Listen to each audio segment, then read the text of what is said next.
Law enforcement agencies کو اور police کو بہت زیادہ ایکٹیویٹ ہونا ہے. ابھی بہت افسوسناک واقعہ پیش آیا ہے کماڑی کے NH-243 کے حلقے میں, اور 3 ہمارے ساتھی شہید ہوئے ہیں. اب سے 40 دن پہلے جو ہے وہ منگو پیر کے علاقے میں ہمارے ساتھی شہید ہوئے ہیں, اور اس سے پہلے آج سے 2 مہینے پہلے 2-2.5 مہینے پہلے سوراب گوٹ پہ ہمارے آفس پہ اٹیک ہوا. اور ہم نے, آپ دیکھیں گے سارے ایپیسوڈز پہ, تینوں ایپیسوڈز پہ ہم نے کوئی ریٹیلیٹ نہیں کیا کہیں پہ بھی, اور ہم نے بہت ہی اس شہر کے لیے قربانیاں دی ہیں. تو ہم نے بہت صبر سے کام لیا, اور جو پولیس ہے اور انتظامیہ اسی سے درخواستیں کر رہے ہیں, بول رہے ہیں. لوگ ریڈ ہینڈڈ پکڑے گئے, اور ہم چاہتے ہیں کہ ان کو قرار واقعی سزا ملے. ظلم کیا ہے انہوں نے, اور جو بھی کر رہا ہے, جو بھی پارٹی انوالو ہے اس کے اندر, اس کو اپریہنڈ کرنا چاہیے, روکنا چاہیے. اس لیے کہ اس شہر کا امن جو ہے وہ بہت قربانیوں کے بعد واپس آیا ہے.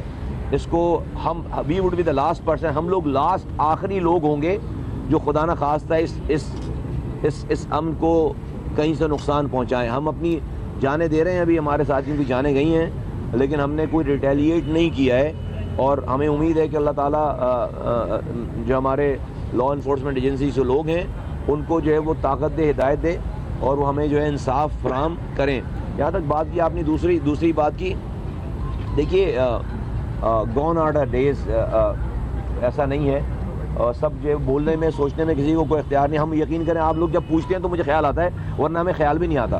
تو ہم اپنے کاموں میں مصروف ہیں بہت زیادہ. ریٹرننگ امن و امان کی آپ نے بات کی, ہم نے جب سے دیکھا ہے کہ تمام کراچی کے معاملات میں امن و امان کا ذکر ہو یا چائنا کٹنگ کا, سارا الزام MQ پر آ جاتا ہے. ایسا لگتا ہے کہ کراچی میں تمام کی تمام جماعتیں دودھ کی دھلی ہوئی ہے. ایسا کیا وجہ ہے کہ آپ اس کو کس طریقے سے ظاہر کریں گے اس اثر میں؟ نہیں, ہمیں زبان خلق کو نقارہ خدا سمجھنا چاہیے, اور زبان خلق جو ہے وہ ہمارے ساتھ ہے, اور اس کو پتہ ہے کہ کون مظلوم ہے اور کون ظالم ہے.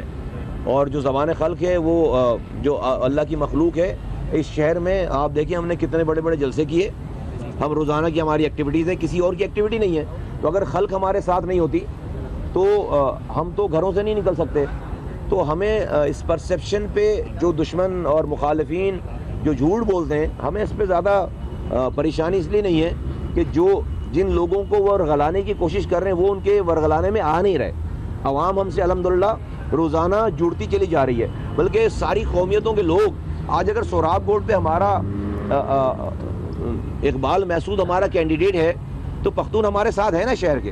آج اگر ہم جو ہے وہ ملیل کے گوٹوں سے سندھی کینڈیڈیٹ جو ہے وہ کھڑا کر رہے ہیں, لیاری میں جو ہے وہ ہم اگر فرض کریں سپورٹ کرتے ہیں, اور یا ہم اپنا کینڈیڈیٹ کھڑے تو ہمارے بلوچ ہیں, سندھی ہیں, پختون ہیں, تو لوگ تو ہمارے ساتھ ہیں نا, اور زیادہ جڑتے چلے جا رہے ہیں. پہلے تو آپ زبانوں کی بنیاد پر لڑا بھی لیتے تھے, اب تو زبانوں کی بنیاد والا چکر بھی MQM نے ختم کر دیا. 22 کی 22 جگہوں پہ ہر زبان بولنے والے کی جگہ سے وہ زبان بولنے والا اس ایتھنک گروپ کا آدمی MQM کے جھنڈے کے نیچے الحمدللہ آ چکا ہے. شکریہ, تھینک یو. پاکستان کے رہنما مصطفیٰ کمال میڈیا سے گفتگو کر رہے تھے. انہوں نے کہا کہ تمام زبانیں بولنے والے MQM میں اب شامل ہو رہے ہیں, اور MQM پاکستان نے بہت کراچی میں خوشحال ہوگا تو پاکستان خوشحال ہوگا. انہوں نے کہا کہ ہم فرقہ واریات ختم کرنے پر صف اول ہیں. یہ تھی اب تک کی تازہ ترین.